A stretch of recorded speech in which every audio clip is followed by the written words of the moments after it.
大家好，今天找到一些单颗 1TB 的东芝3V23的，它是个152球。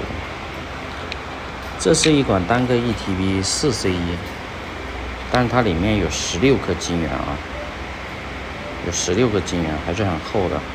它可以做，它是什么封装的？152球 TLC 的16碟。它支持了2258，还有2259啊，SATA 跟 NVMe 的，也可以做 M.2 2280。